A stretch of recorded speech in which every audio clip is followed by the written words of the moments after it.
en el Instituto de Ciencias Médicas Salvador Subirán en México, pertenece al comité, es vocal del Comité Ejecutivo de ALAD, es miembro de la Asociación Salvadoreña de Diabetes Nutrición de El Salvador y es miembro de la Asociación de Endocrinología Clínica de Latinoamérica.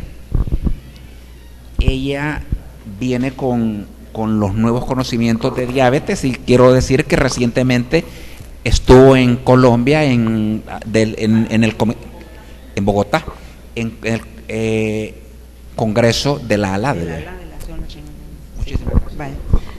Bueno, muchas gracias por la invitación, gracias al Comité Científico del Colegio Médico, ¿verdad?, por hacer estas jornadas en bien de nuestros pacientes diabéticos. Y como decía el doctor, yo pertenezco a la Asociación Latinoamericana de Diabetes. La Asociación Latinoamericana de Diabetes es una asociación donde agrupa a todos los médicos de Latinoamérica interesados en el manejo de la diabetes, para hacer nuestras propias estadísticas, y ya no estamos refiriéndose a estadísticas de Estados Unidos y de Europa. O sea, es una asociación que realmente está haciendo mucho por los diabéticos aquí en Latinoamérica. La charla que les voy a ahorita impartir es sobre las insulinas.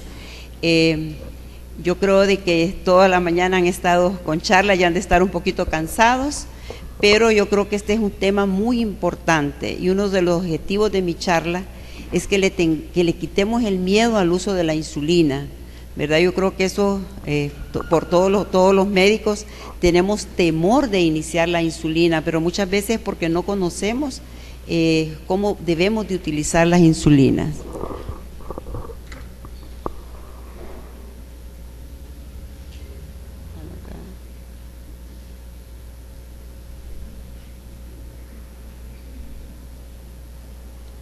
Para pasar, ¿es para la derecha o la izquierda?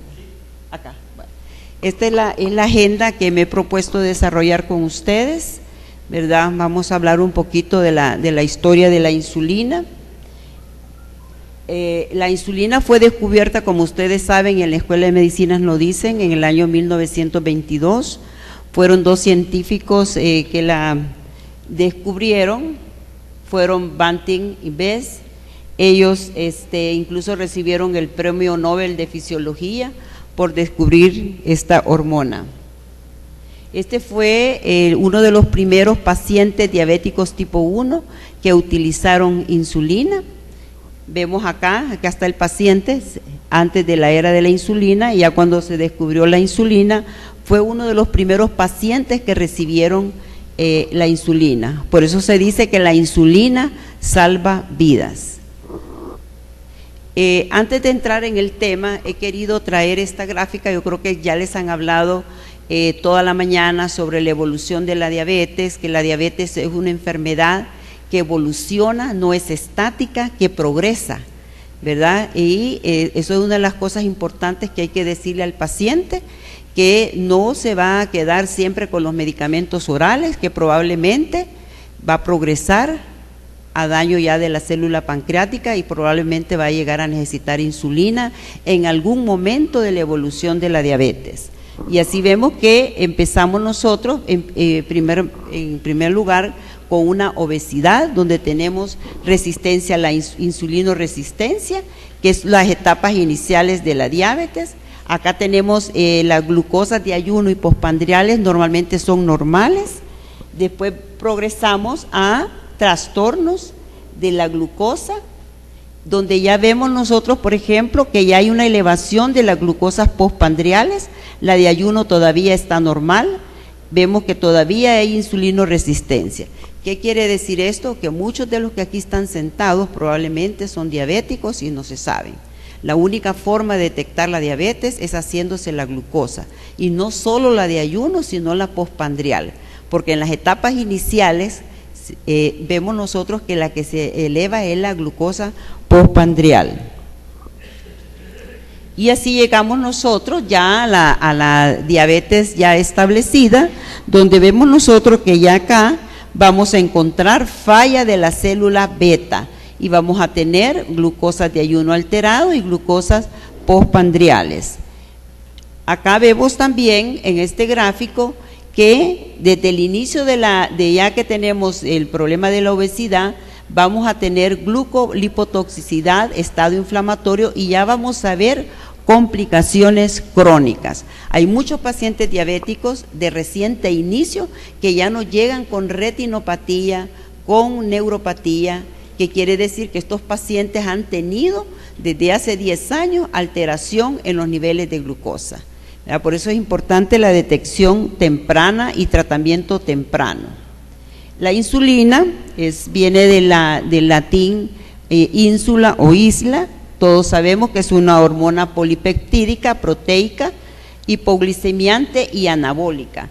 Anabólico quiere decir que nos va a digamos, aumentar la síntesis de proteínas. Por eso vemos nosotros que cuando empezamos un tratamiento de insulina, nuestros pacientes ganan peso, incluso se sienten mejor porque es una hormona anabólica. Y eso hay que decirle al paciente para que no le tenga temor a la insulina. ¿Verdad? Es una hormona que lo va a hacer sentir mejor, que va a mejorar en su peso y va a mejorar en todos los aspectos. Es segregada por las células de los islotes beta pancreáticos de Langermann, ¿verdad? Y esto es lo que al paciente diabético le hace falta, es la insulina. Y por ende, lo que va a necesitar el paciente va a ser insulina. Recuerden que todos los medicamentos que les han presentado, casi la mayoría son secretagogos. ¿Qué quiere decir eso? Que necesitamos que el páncreas esté bien para que ese medicamento haga efecto. Tenemos dos tipos de insulina. Antiguamente teníamos las insulinas animales. Estas ya fueron borradas del mapa, ¿verdad? Ya no las utilizamos. Yo creo que aquí hay mucha gente joven que nunca utilizó la insulina bovina o la de res, ¿verdad? En mi época de estudiante y de que hice mi especialidad, utilizábamos mucho insulina bovina, pero nos daba muchos anticuerpos porque era de animal, ¿verdad? Entonces el organismo humano reacciona formando anticuerpos y nos costaba más el control del paciente diabético. Actualmente tenemos insulina humana y ya ese problema de anticuerpos ya no vemos porque es del mismo hombre. Y vemos que la forma digamos, de cómo se formó la insulina humana es a través de una tecnología ADN recombinante. La clasificación de las insulinas va a depender de su tiempo de acción, y así vemos que si la inicio de acción, qué tan rápido va a empezar a actuar, su efecto máximo, cuándo actúa al máximo, y su duración, cuánto dura el efecto de la insulina. Así vamos a clasificar las insulinas según la estructura, insulina humana y análogos de insulina humana. Y según la farmacocinética, ultra rápida, insulina de acción rápida, intermedia, prolongada y las mezclas de insulina. Esas son, digamos, las formas de insulina con las que contamos actualmente. Las insulinas humanas tienen la misma estructura que la humana y vamos a ver que puede obtenerse de dos formas. Ya les mencionaba que la que tenemos es por producción de insulina humana con la tecnología ADN recombinante. Lo que se hace es que en las células, digamos, de alguna bacteria, por ejemplo, pueden meter el ADN de la insulina humana y esta bacteria va a reproducir en grandes cantidades esta insulina, ¿verdad? Por eso se dice ADN recombinante. Y las variaciones en la cinética se obtienen por cristalización con sulfato de zinc o sulfato de protamina. O sea, adicionándole esta sustancia, la vamos a hacer un poco más lentas o más rápidas estas insulinas. Y así tenemos, por ejemplo, que tenemos la insulina rápida, que se llama también regular, o soluble o cristalina, la NPH o isofánica, esta tiene una insulina con zinc cristalizada en un 70% y también con protamina. De esto viene el nombre NPH, neutral, protamina, insulina, ¿verdad? Es la insulina intermedia. Y la acción prolongada, que tiene insulina en un zinc cristalizado en un 90%, y las mezclas de insulina, que ya ustedes saben, 70-30, que son, todas estas son insulinas humanas. Y tenemos los análogos de insulina. Los análogos de insulina son variaciones de la insulina humana en la que se le ha modificado algún aminoácido o la secuencia de ellos. O sea, los análogos de insulina en la misma insulina humana, pero en la cual ha tenido algunas modificaciones en la secuencia de los aminoácidos y la han hecho análoga. Esto significa que además de ser sintetizada, su secuencia de aminoácidos ha sido modificada. El objetivo de esto es modificar su comportamiento farmacológico, o sea, hacerla más lenta o hacerla más rápida. Y aquí tenemos nosotros la estructura química de las insulinas. Vemos acá la insulina humana, digamos, normal. Aquí tenemos los análogos, lo que han hecho es cambiar estos aminoácidos, y muchas veces al cambiar de esos aminoácidos, así es el nombre que recibe. Por ejemplo, aquí le han puesto un LIS, un ASP y un GLU, por eso se llama insulina glucina, la ASPAR, ¿verdad? Al cambiarles estos aminoácidos lo hacen más rápido, los análogos rápidos de insulina.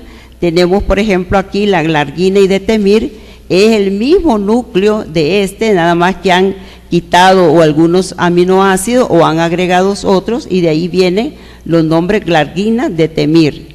Y la última insulina que tenemos en el mercado ahorita, que es Degludec, que en esta se le ha quitado digamos, aminoácido B30 y se le ha agregado esta cadena, ¿verdad? Que esto la hace mucho más lenta o de mucho más duración, pero todo el origen viene de esta insulina.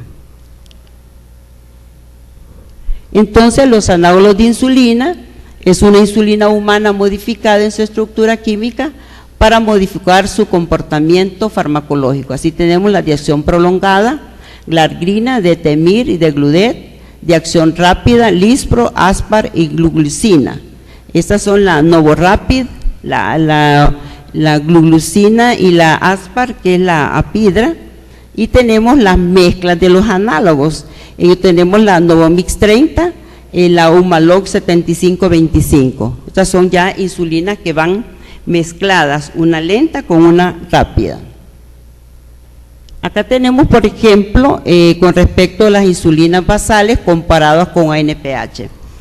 Para fines prácticos se puede decir que NPH es una insulina basal, pero no es una insulina basal con toda la tecnología que tienen las otras insulinas basales. El problema con la insulina NPH es que ella nos va a hacer este pico de acción, a diferencia, por ejemplo, de la argina, que está aquí en morado, que no tiene ese pico de acción, y esta otra insulina basal de acción prolongada, que puede ser en este caso Degludec, que tiene mucho menos pico de acción que la insulina largina. Aquí tenemos la Detemir o Levemir, que también no tiene picos de acción. ¿Cuál es la ventaja de no tener estos picos de acción? La ventaja es que el paciente va a tener menos hipoglicemia, ¿verdad? Estos picos de acción en una basal hacen que el paciente, por ejemplo, si usted le pone NPH en la mañana, si no almuerza a la hora, va a tener una hipoglicemia. Y si no almorzó suficiente, puede tener una hipoglicemia por la tarde. Entonces, es importante que estas insulinas basales no tengan esos picos de acción, que sea, como el nombre lo dice, basal, sin picos. Las insulinas premezcladas tenemos la 70-30, que es 70% de insulina basal y 30% de insulina rápida. La MIC25, que tiene 25 de Lispro, que es rápida, y 75% basal. La Novomix tiene 30 de Aspar, que es la rápida, y 70% de Detemir. Y la MIC50, que tiene 50% de rápida y 50% de basal. Y tenemos la insulina, por ejemplo, que nosotros le llamamos Mix Split Mix. Este es un esquema donde se combinan dos insulinas, pero que el paciente hace la mezcla.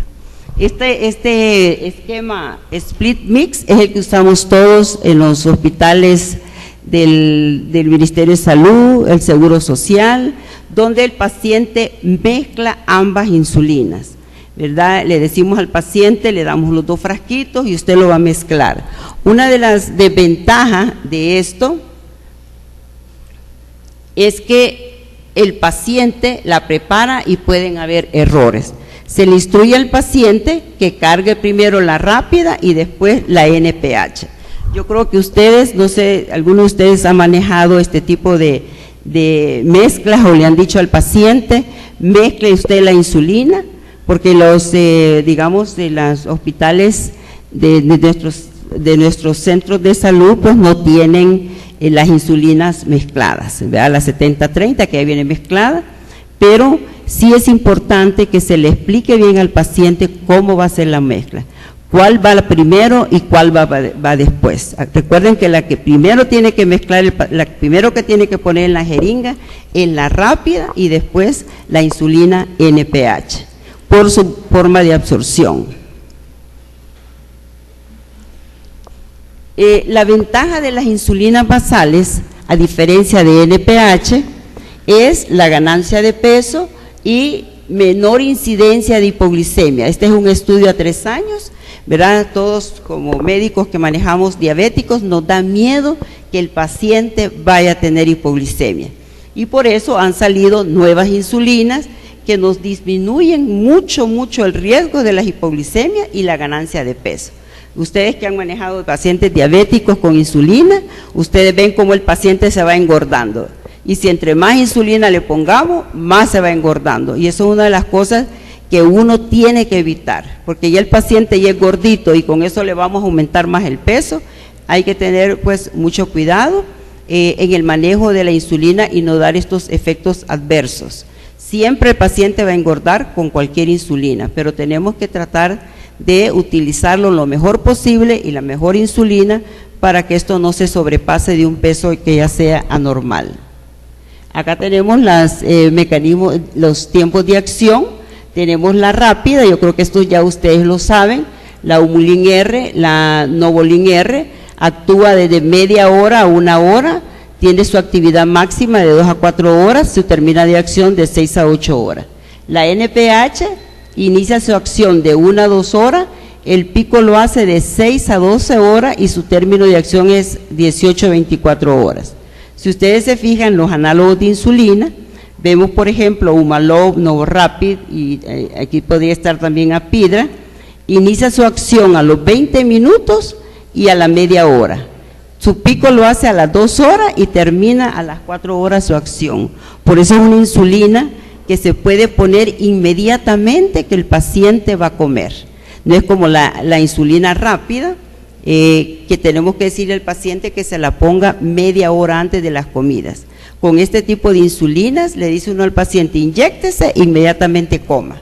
Si usted comió y no se puso la insulina, póngasela inmediatamente después de que coma, por la ventaja que actúan rápido y se desaparecen rápido. A diferencia de la rápida o regular, que es así, hay que decirle al paciente que espere media hora para comer o 1 hora.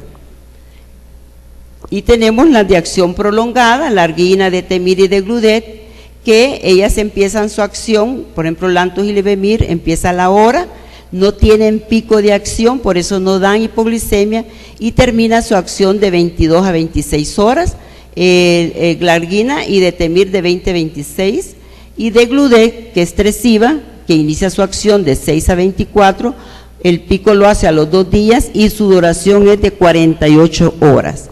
Es el de las insulinas más nuevas que tenemos, tiene más tiempo de acción.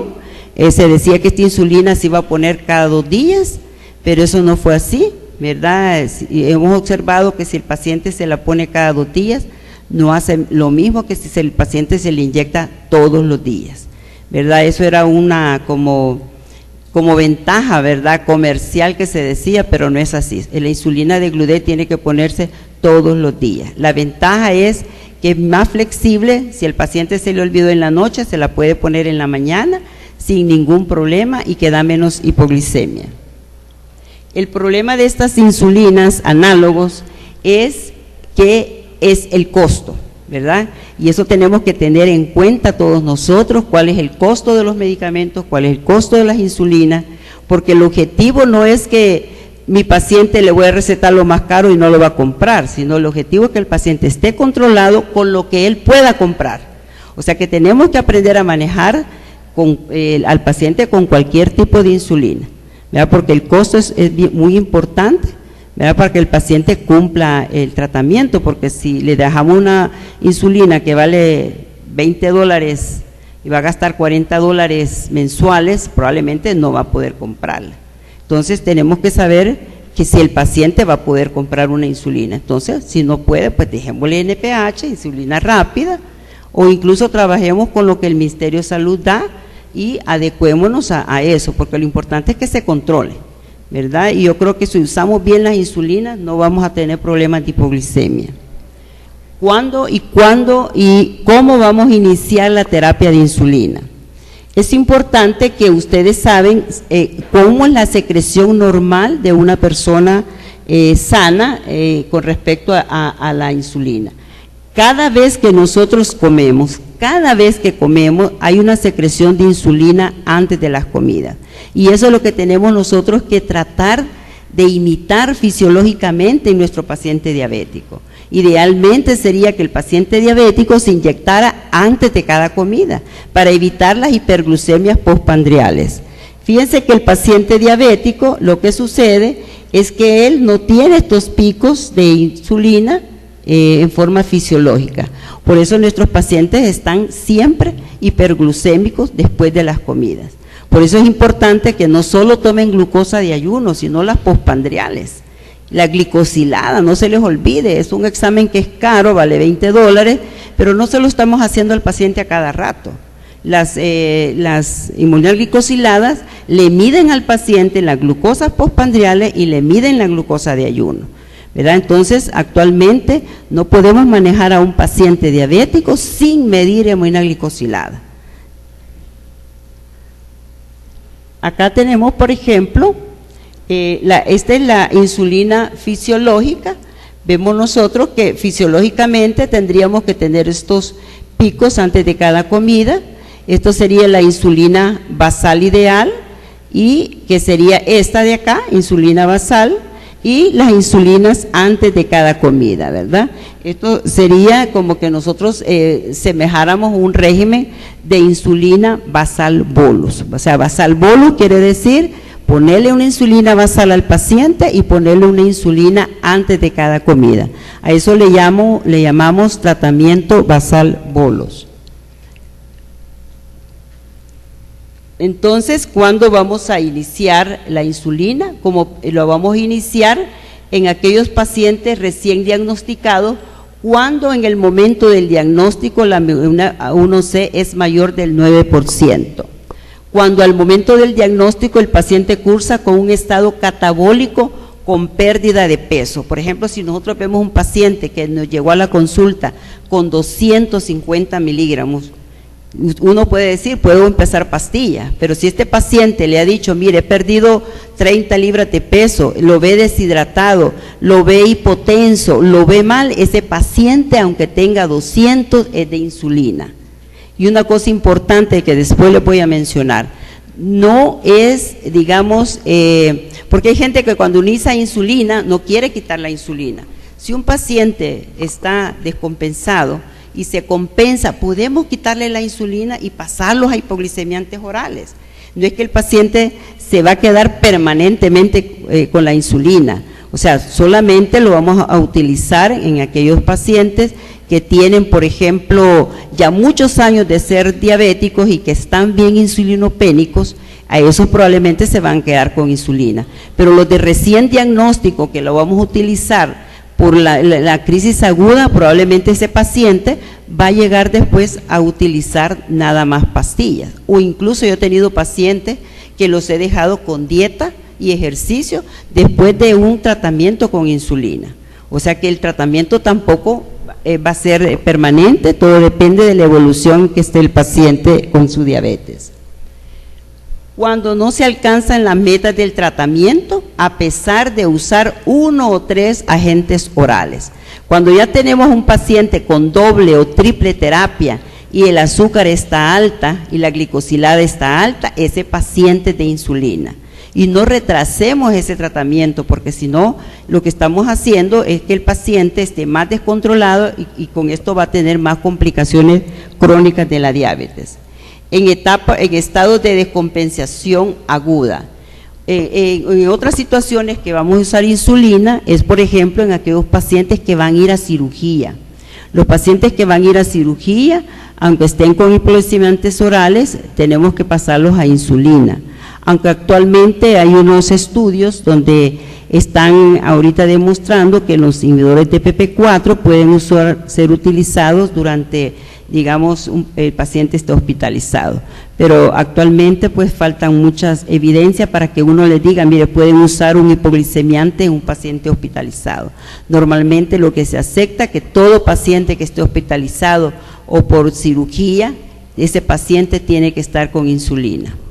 Y en las pacientes embarazadas, ¿verdad? Las pacientes embarazadas son pacientes que siempre van a tener que utilizar insulina, las embarazadas diabéticas. Por ejemplo, también se me olvidaba pacientes que van a usar cortisona, por ejemplo, pacientes que les van a poner cortisona, ya sea por una cirugía de columna o cualquier otro tipo de enfermedad que necesite cortisona, ese paciente va a ser de insulina porque la cortisona da mucha resistencia a la insulina y no lo vamos a poder manejar con un hipoglicemiante. Ese paciente tiene que ser de insulina. Entonces, vamos a iniciar con una insulina basal de larga acción a los antidiabéticos orales y si la hemoglobina está por arriba del 9%, vamos a considerar insulina desde el inicio. Entonces, ¿cómo vamos a iniciar el tratamiento de la insulina en nuestro paciente diabético? ¿Qué dicen las guías? Las guías de la Asociación Americana de Diabetes dice que nosotros podemos utilizar como segundo paso, después de que metformina no ha hecho efecto, podemos utilizar metformina más una insulina basal. Y ya en triple terapia podemos también iniciar una insulina basal con cualquiera de estos medicamentos que les han mencionado en la mañana. Y en aquellos pacientes que ya están muy descompensados, pues tenemos que utilizar una insulina basal y basal bolus antes de cada comida. O sea que desde el inicio nosotros podemos utilizar la insulina y la podemos utilizar en forma basal con cualquier medicamento que les han mencionado en la mañana. Acá en la guía dice también, por ejemplo, que consideremos la terapia de inicio con insulina cuando la glicosilada está del 10 al 12%. Ya son pacientes que tienen glucosas de 300, 350 en ayunas. Esos pacientes probablemente van a necesitar insulina.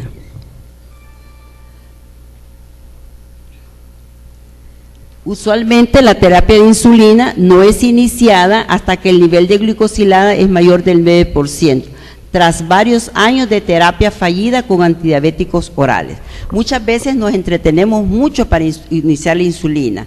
Vemos que el paciente está con glicosiladas de 8, glucosas de ayuno de 180, postprandiales de 240 y nos estamos retrasando mucho en el inicio de la insulina.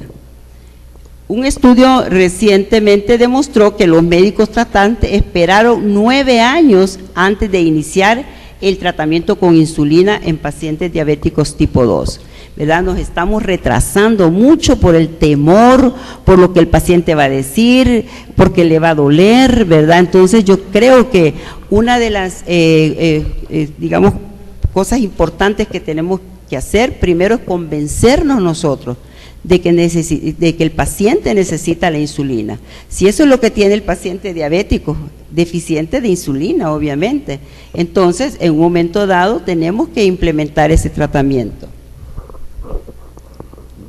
Acá vemos, por ejemplo, en esta gráfica, cómo vamos a iniciar la insulina basal. Empezamos con 10 unidades en la noche, o de 0.1 a 0.2 unidades por kilo una vez al día. Bien sencillo, no se le quitan los hipoglicemiantes y se le empieza una insulina basal. 10 unidades, una dosis pequeña, incluso podemos iniciar con 8.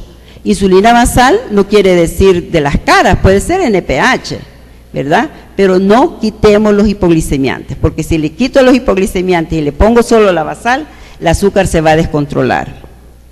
Monitorizar la glucosa de ayuno para hacer ajustes, aumentar la dosis cada 3 días. La glucosa de ayuno tiene que estar entre 80 y 130. Es importante que incentivemos el automonitoreo de nuestros pacientes. Idealmente, todos nuestros pacientes diabéticos deberían de tener un monitor de glucosa, porque si no, ¿cómo le vamos a monitorizar el ajuste que le vamos a hacer de insulina? Póngale que el paciente no puede tener el aparato porque no lo puede comprar, porque las tiras son caras. Si usted está manejando un paciente diabético, ajústele la dosis cada semana con una glucosa de ayuno. Entonces, cada semana se le hace una glucosa y uno va ajustando dosis, quiere decir, si no ha llegado a la meta de 100 o 120, aumentar 2 unidades semanales. Si el paciente tiene el aparato, pues cada tercer o cuarto día ajustemos la dosis. Porque si le dejamos 10 unidades de basal y lo vamos a ver en 6 meses, ese paciente va a llegar descontrolado. O sea, el ajuste tiene que ser oportuno, cada 2 meses o cada 15 días, pero tiene que írsele ajustando la dosis hasta que el paciente llegue a su meta. Si hay hipoglicemia, pues simplemente reducimos la dosis, ¿verdad? Si el paciente tiene la hemoglicosidad arriba del 7% después de 2 o 3 meses, hay que intensificar la terapia. O sea, no podemos ser estáticos con el manejo de la insulina. Tenemos que ser activos, ¿verdad? No dejarle la insulina, nos vemos en 6 meses y me olvidé del paciente. No, el objetivo del médico es llegar a buen control del azúcar. Fíjense que en Inglaterra a los médicos generales se les premia por cómo tienen de controlado a sus pacientes. Se les da un premio al médico general. O sea, porque eso es parte de su trabajo, de su eficacia, ¿verdad? Porque el objetivo es que tengamos a nuestros pacientes diabéticos bien controlados, ¿verdad? No dejarlos ahí que otro lo vea y no, ¿verdad? Yo siento que tenemos que tomar responsabilidad de todos nuestros pacientes diabéticos. La insulina rápida o prandial, ¿cómo la vamos a iniciar? En primer lugar, podemos comenzar con 4 unidades en cualquier tiempo de comida. Se le pregunta al paciente, mire, ¿qué tiempo de comida hace usted más fuerte? Hay gente que dice, mire, el almuerzo, pues ahí empiezo con 4 unidades antes del almuerzo. Y se van ajustando las dosis cada tercer día hasta que la glicemia esté dentro del rango. Cuando se inicia insulina prandial, o sea, antes de las comidas o insulina rápida, debe de continuarse los medicamentos insulino Z-Growers. Por ejemplo, si yo ya decidí que mi paciente está con metformina, glibenclamida, está con un DPP-4, lo tomo con insulina basal y el azúcar sigue alta, yo tengo que ya pensar que este paciente va a necesitar insulina antes de cada comida. Y si yo empiezo con insulina antes de cada comida, yo tengo que quitarle los hipoglicemiantes orales.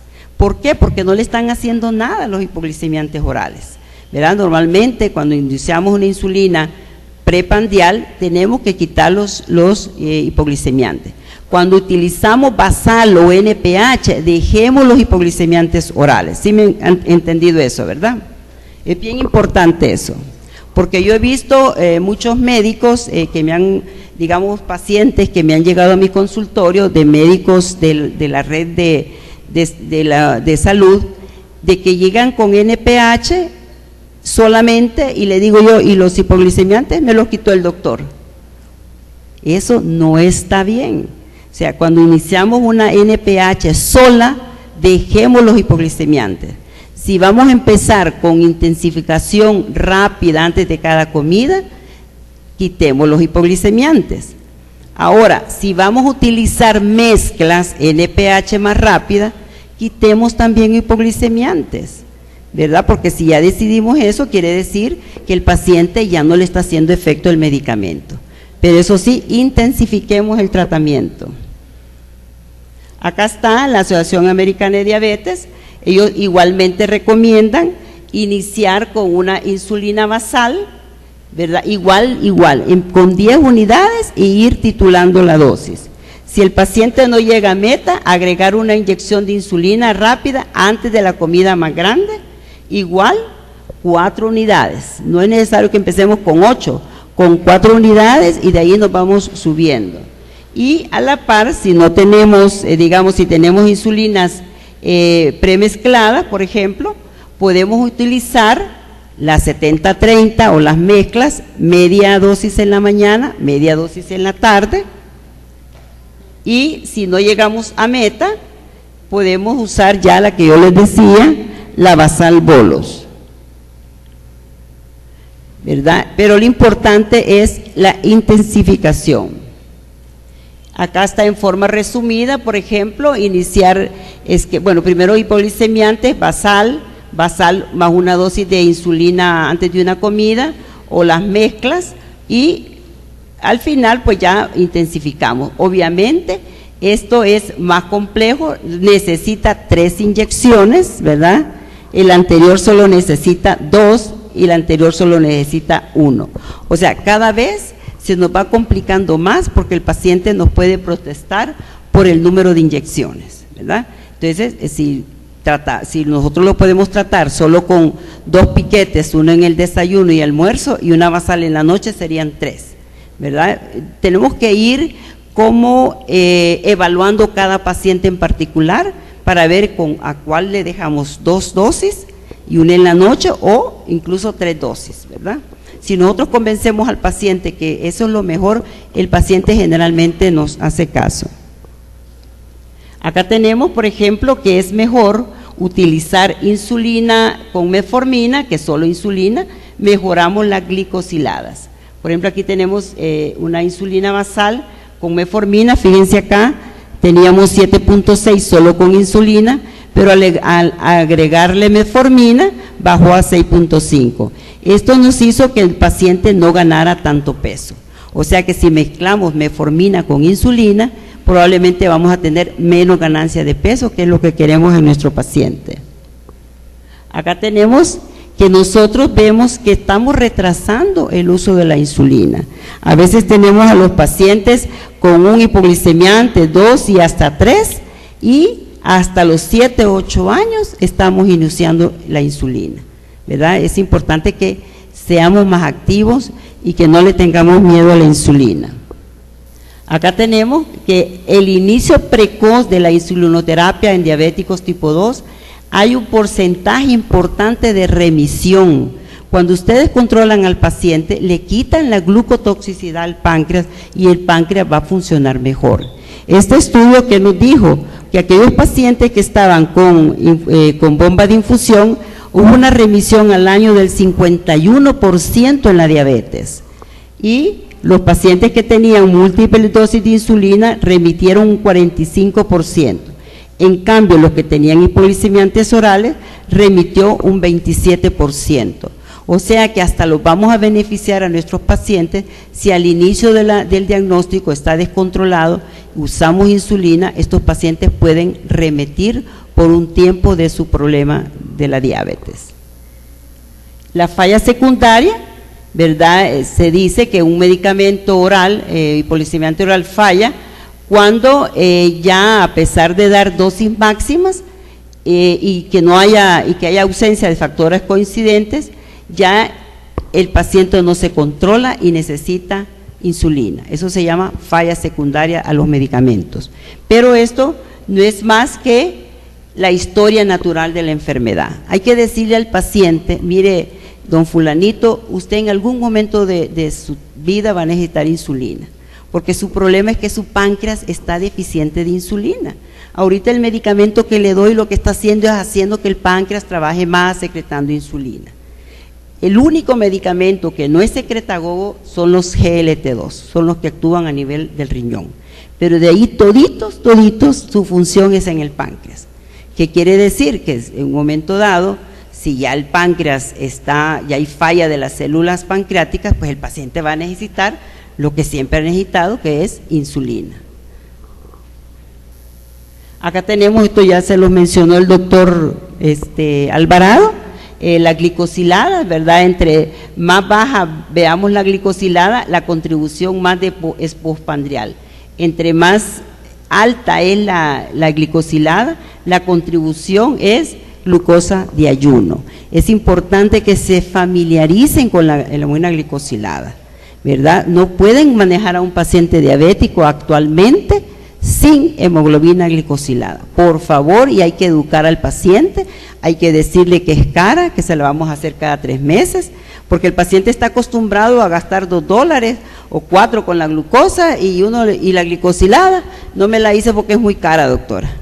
Pero yo les digo, mire, esa es la más importante para el control, porque yo no sé qué pasó hace un mes, hace 2 meses, a 3 meses. La de ayuno es de este día, probablemente anoche se quedó sin cenar para que le saliera en 80, ¿me entiende? O sea, hay que explicarle al paciente, a la familia, ¿verdad? Yo no sé si ustedes todos en las instituciones tienen glicosilada, en los ministerios de salud hay hemoglobina glicosilada, no tienen. Entonces hay que exigir, ¿verdad? Hay que exigir, porque si vamos a manejar bien a nuestros pacientes diabéticos, tenemos que tener hemoglobina glicosilada, ¿verdad? Yo siento que si no exigimos a través del Ministerio de Salud, no estamos haciendo nada, ¿verdad? Bueno, esto ya les había dicho, ¿verdad? Primero, cambios de estilo de vida, es importantísimo la dieta y el ejercicio. Basal bolo, basal una pandrial, 2 pandriales y 3, ¿verdad? Esa es, digamos, la forma lógica de cómo vamos a utilizar la insulina. Y otra cosa bien importante que yo traía aquí a ustedes es cuáles son las barreras principales, ¿verdad?, para la insulinización y cómo vencerlas, porque yo creo que no es que no sepamos de la insulina, lo que pasa es que nos da miedo, nos da temor. ¿Qué va a decir el paciente? Bueno, en primer lugar, barrera de los médicos. ¿Por qué los médicos no estamos poniendo insulina? Primero, falla en reconocer completamente la naturaleza progresiva de la diabetes con la consecuencia falla de la célula beta. 2, falta de entendimiento que la falla frecuente en la monoterapia y que la mayoría de los pacientes requerirán terapia combinada, ¿verdad? Y ahorita estamos preconizando que el paciente diabético de un solo se le empiece una mezcla, ¿verdad? Que no empecemos con metformina, después glibenclamida, empecemos con un DPP-4, ¿no? Que de una vez empecemos con una mezcla para bajarle lo más rápido que se pueda la glucosa. Falta de confianza con el uso de insulina, particularmente cuando se trabaja en atención primaria, ¿verdad? Yo veo que muchos médicos de atención primaria no les gusta utilizar la insulina. Yo siento que hay que asistir a más de estos cursos, informarse, empezar a poner aunque sea 5 unidades, 6 unidades, hablar con el paciente, o sea, ir perdiendo ese temor al uso de la insulina. Pobre reconocimiento de la evidencia que demuestra los beneficios del control glicémico temprano. Resistencia del médico a usar terapia combinada tempranamente después del diagnóstico. Y otra de las barreras es percepción de los pacientes, ¿verdad? ¿Qué va a decir mi paciente? Porque generalmente lo que hacemos es amenazar al paciente. Mire, si usted no viene con el azúcar bien, la próxima cita le voy a poner insulina, ¿verdad? ¿Qué mensaje le estamos dando a nuestro paciente allí? Que es un castigo lo que le vamos a hacer, ¿verdad? No, y el paciente afligido, no, doctora, yo voy a hacer la dieta, hasta se le hincan a uno ahí que por favor no le pongan insulina. Es necesario que no les digamos eso a los pacientes, ¿verdad? Es mejor explicarles, ¿verdad? Que la diabetes progresa y no lo podemos a veces detener el progreso, ¿verdad? Hay pacientes que empiezan con metformina y van aumentándose los medicamentos y al final, cuando ya la célula falla, es que usamos insulina. Y tampoco es el final del camino, porque también la gente piensa que no, ya la doctora me dejó insulina, que ya me voy a morir, que yo ya aquí terminé con todo, ¿verdad? Usted tiene que explicarle, mire, esto le va a ayudar a su páncreas a que se recupere, va a descansar el páncreas. O sea, hay formas de cómo explicar sin que el paciente se sienta amenazado. iniciar hasta que sea absolutamente necesario, ¿ve? Hasta que ya el paciente ya perdió sus 30 libras de peso, hoy voy a iniciar insulina. No, vea, traten de usarla en una forma temprana. Falta de efectividad, temor a perder pacientes, porque hay muchos pacientes en su clínica, si usted le ofrece insulina, lo que va a hacer es irse a donde otro. Pero uno tiene que tener ética médica. Si ustedes han decidido iniciar ese tratamiento, pues que se vaya con otro médico. Pero ustedes tienen que hacer lo que se debe de hacer con el paciente diabético. Comodidad de usar hipoglicemiantes orales, mucho más fácil, ¿verdad? Darle una pastillita al paciente y nos vemos en 6 meses y a ver cómo está. Que estar uno pendiente, por lo menos cada semana o cada 15 días, que me hable por teléfono, me diga cómo está el azúcar o que llegue a la unidad a decirme cómo salió el azúcar. O sea, es un poquito más complejo para uno, pero por eso somos médicos y por eso nos dedicamos a la medicina. O sea, tenemos un compromiso con los pacientes, no podemos dejarlo de lado, o sea, comprometámonos a eso. Y una de las cosas importantes que ustedes tienen este compromiso es de asistir a estas charlas, a aprender, ¿verdad? Porque si no asisten a estas charlas, en la Facultad de Medicina creo que diabetes lo dan en 2 o 3 charlas, ¿verdad? Entonces es de aprovechar la educación médica continua que se le da en beneficio de nuestros pacientes, ¿verdad? Falta de experiencia con el uso de insulinas, ¿verdad? Eso nos da miedo, pero empecemos a utilizarla. Temor a efectos adversos, tipo hipoglicemia. Tenemos que instruir al paciente cuáles son los síntomas de hipoglicemia, estar nosotros atentos a que si el paciente tiene o no hipoglicemia, ¿verdad? Instruirlo que tiene que comer 3 veces al día, que tiene que hacer una entrecomida, etcétera, ¿verdad? Esa es parte de la educación que debemos de darle al paciente diabético. Si ustedes tienen, por ejemplo, más de algunos de ustedes a tener familias diabéticas que usan insulina, ¿verdad? Y uno ahí también va aprendiendo para ellos mismos. Muchos médicos piensan que el uso de insulina está limitado al uso del especialista. Y eso es mentira, ¿verdad? Actualmente la epidemia de la diabetes nos ha rebasado. Endocrinólogos no vamos a dar abasto para el manejo de los diabéticos. Son ustedes los que van a manejar al diabético, son ustedes que van a utilizar la insulina. Cuando yo vine de mi especialidad al Seguro Social, solo el endocrinólogo podía dar insulina. Si el endocrinólogo no firmaba, no se daba la insulina. Y actualmente no, la insulina está libre para todos los médicos de atención primaria, internistas, ¿verdad? O sea, pueden utilizar la insulina. Tienen que tener un poco más de experiencia para que lo sientan más sencillo. ¿Cuáles son las barreras del paciente? Porque eso es otra cosa. Tenemos muchos mitos de la insulina. En primer lugar, el paciente dice no es efectiva, causa ceguera y muerte, ¿verdad? Eso es lo que el paciente siempre dice. Mire, doctora, es que yo me quedo ciego si uso insulina. Es importante que ustedes sepan que si un paciente, fíjense que esto es un punto bien importante, si un paciente tiene 300 de glucosa y yo le pongo insulina o hipoglicemiantes orales, va a haber borroso. Y eso hay que decirle siempre al paciente. Mire, señor fulano, cuando usted el azúcar le vaya bajando, va a ver borroso y empañado. No se vaya a preocupar, que eso se le va a quitar. Porque eso me ha pasado a mí en el consultorio, que llegan afligidísimos, que ya perdieron la vista, ¿verdad? Pero eso sucede con cualquier hipoglicemiante que baje rápido el azúcar. Hoy lo que he hecho yo, para evitar eso en menor escala, pero siempre se da en algunos pacientes, es ir bajando poco a poco el azúcar, ¿verdad? No darle de un solo glibenclamida, metformina, dosis tope, ¿verdad? No, poco a poco. Usted lo ve en un mes y va bien. Porque sí, el globo ocular tiene líquido y ese líquido tiene azúcar. Y si tiene 300, el líquido se ve espeso y ven borroso. Y si yo le empiezo a bajar ese gradiente, ven peor, ¿verdad? Entonces hay pacientes que se angustian y tienen ustedes que explicarles. Para eso tienen que saber, conocer y ver y tener experiencia en eso, ¿verdad? Pero no es que lo va a dejar ciego la insulina.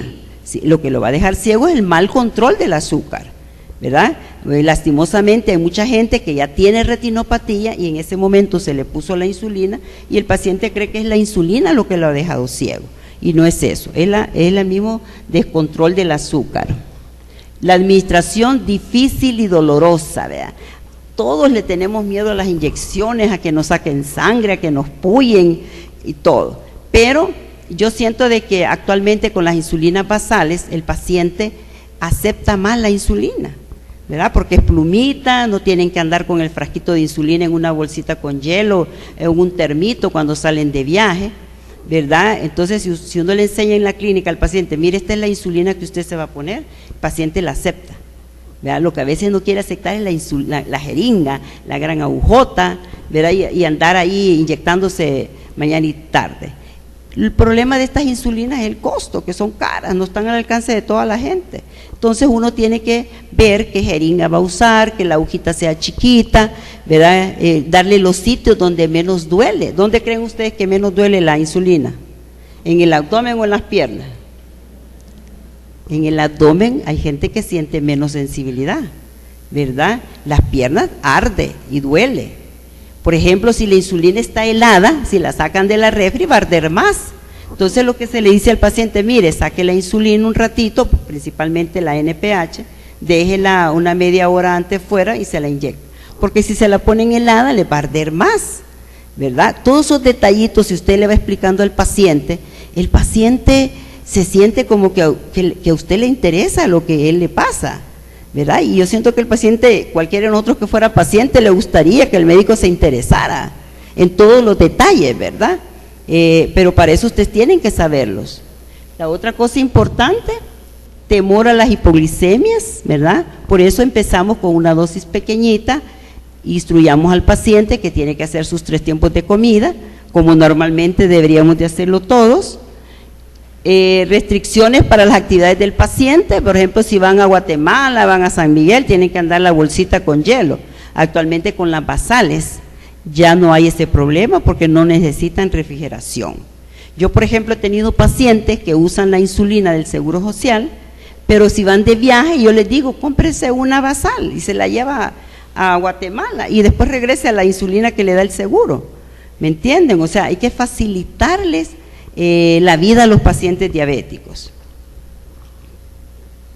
Ganancia de peso, ¿verdad? Y costo, ¿verdad? Que ya les mencionaba, infórmense lo que valen las insulinas, ¿verdad? Para que puedan darle un tratamiento que el paciente sí lo puede llevar. ¿Cómo vamos a vencer esta resistencia? Primero hay que romper los mitos, apoyo al paciente con seguimiento a sus estrategias en casa, apoyo emocional acerca de sus percepciones con la insulina, servicio de atención a los pacientes, ¿verdad? Apoyo con educadores y nutricionistas, ¿verdad? Todo digamos, apoyo ayuda mucho, ¿verdad? Yo no sé si en el Ministerio de Salud, en el Seguro Social no se tiene un curso de diabéticos, ¿verdad? Para educarlos, ¿verdad? Yo creo que en eso estamos adoleciendo, tenemos muchas deficiencias, ¿verdad? Por ejemplo, yo en mi consultorio, por lo menos me programo una charla, 4 charlas al año para mis pacientes diabéticos. Y vieran que como el paciente, aunque sea privado, asiste y le gusta, porque la diabetes es de educar al paciente. No es de solo darle la medicina, es de educarlos en cuidado de los pies, cuidado de los ojos, cómo se va a poner insulina, la dieta, etcétera. Es una educación completa. Pero yo siento que uno puede hacerlo, puede comprometerse con eso, ¿verdad? Muchas veces uno no gana nada, lo hace gratis, pero se siente uno satisfecho de que el paciente está bien controlado. La inercia clínica, ¿verdad? Evitemos la inercia clínica. ¿Qué le llamamos inercia clínica?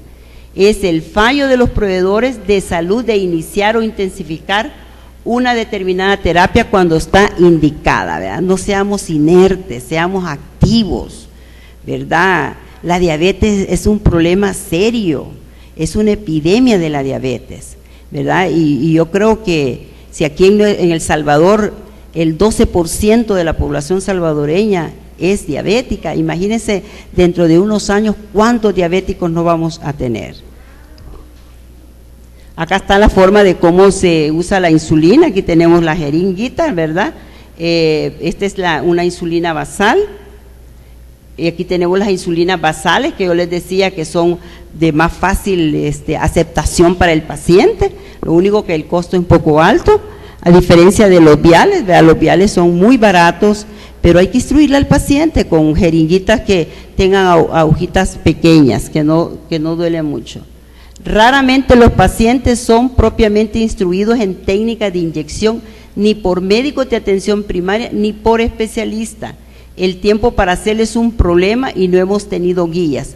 La mayoría de las recomendaciones que han existido tenían poco o nada de ciencia, se basan más que todo en hábitos y en tradiciones que en evidencia. O sea que yo creo que uno de los puntos importantes es instruir al paciente para que se le quite el temor a la inyección. Yo les digo a mis pacientes, ojalá hubiera una insulina oral. Se han hecho investigaciones para hacer insulina oral, pero no se ha podido, porque el jugo gástrico la destruye. Se ha hecho estudios para insulinas rectales, tampoco se ha podido. La única que ahorita todavía se están haciendo estudios es con la insulina inhalada. Pero fíjense que la insulina inhalada que salió era una insulina de acción rápida, que el paciente se tenía que poner, inhalar antes de cada comida, pero siempre se tenía que inyectar una basal. ¿Me entiende? O sea, la ciencia está tratando de ver que otros tipos de insulina se pueden hacer sin que el paciente se inyecte. Porque yo creo que a ninguno de nosotros nos gustaría inyectarnos 3, 4 veces al día, ¿verdad? Uno se pone en el lugar del paciente y sabe que no es fácil. Pero yo le explico a mis pacientes, mire, si hubiera una insulina oral, ¿cómo no se la voy a dejar yo? Y ya le explico, mire, se han hecho investigación. Y el paciente cuando platica con uno va aceptando el tratamiento, ¿verdad?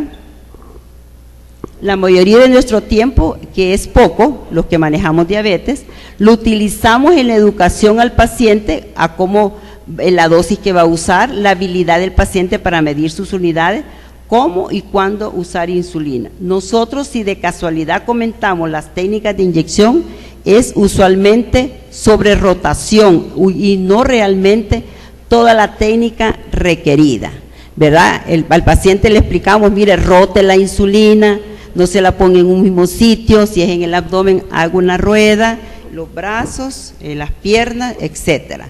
O sea, son cosas que hay que explicarle al paciente, ¿verdad? Porque si se pone en un solo lugar, pueden tener lipoatrofia o pueden tener, por ejemplo, no buena absorción de la insulina. Y los puntos a considerar es abordar las preocupaciones del paciente acerca del tratamiento con insulina, la ansiedad inicial, proporcionar conocimientos y apoyo, sentimientos de fracaso, ¿verdad? Porque el paciente dice, ya me puso insulina la doctora, es que yo no estoy haciendo bien las cosas, no hago la dieta, no hago ejercicio y la doctora ya me puso la insulina. No, ¿verdad? Informar al paciente que la diabetes tipo 2 es una enfermedad progresiva. Tengamos eso en mente. No es una enfermedad estática como la tiroides, ¿verdad? Que le doy la pastillita a mi paciente y me olvidé. Esto va progresando. Entonces tenemos que estar viendo al paciente, por lo menos cada 3 meses o cada 6 meses, ¿verdad? Y temor a la hipoglicemia, ¿verdad? Eso es bien importante.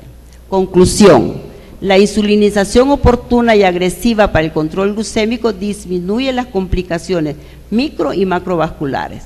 La insulinización temprana evita el daño a la célula beta. El uso de análogos de insulina e insulina basales de uso fácil, sencillo y puede mejorar la calidad de vida del paciente. Es necesario individualizar las metas de tratamiento para mejorar el control metabólico. Y eso ya se los mencionó el doctor Alvarado, ¿verdad? Que tenemos que individualizar. No tenemos que tener a un viejito de 80 años con 100 de glucosa, por favor. Un viejito de 80 años, confórmese con 150, ¿verdad? Si tenemos un muchacho de 20 años, exijámosle 100 en ayunas después de comer 140. Pero a un viejito de 80, aunque la familia les diga, está descontrolado, que así me pasa a mí, doctora, mi papá está, ay, délo. Y tampoco los pongamos con unas dietas estrictas a los viejitos, vea. O sea, tenemos que individualizar el tratamiento. Es necesario evitar la inercia médica y tratar al paciente tempranamente con insulina.